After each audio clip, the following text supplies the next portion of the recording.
Xo'p, demak, hurmatli o'quvchilar, hozirlar bilan ajoyib bir ta'limiy o'yin o'tkazamiz. Sizlarga savol berishni boshlayman. Agar savolimizga savol to'g'ri bo'lsa joy almashasiz, noto'g'ri bo'lsa o'z o'rningizda qolasiz. Tushunarlimi? Keting, birinchisi, olma so'zida ikkita unli bor degani joy almashamiz. Keyingisi, O'zbekistonning poytaxti Samarqand deganlar o'rin almashadi. Yaxshi. Keyingisi, suvning 3 xil holati bor deganlar joy almashamiz. Yaxshi.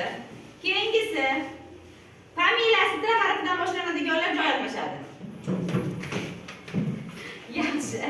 Keyingisi, so'z turkumlariga fe'l kiradi deganlar joy almashamiz.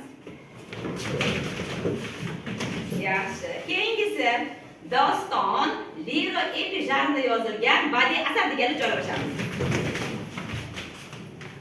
Yaxshi, bitta almasha olmadingiz, zoda yaxshi harakat qilamiz. Keyingisi, cho'ntagida 100 ming puli bor joy almashamiz.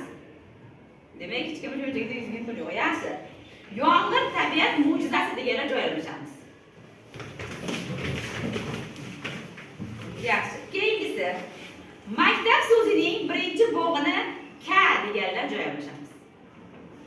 Yaxshi. Keyingisi, 9-may xotira va qadrlash kuni deganlar joy almashamiz. O'yinimiz bizga juda yoqdi deganlar joy almashamiz. Yaxshi. Faol qatnashganingiz uchun yaxshi qasd jalb qo'yamiz.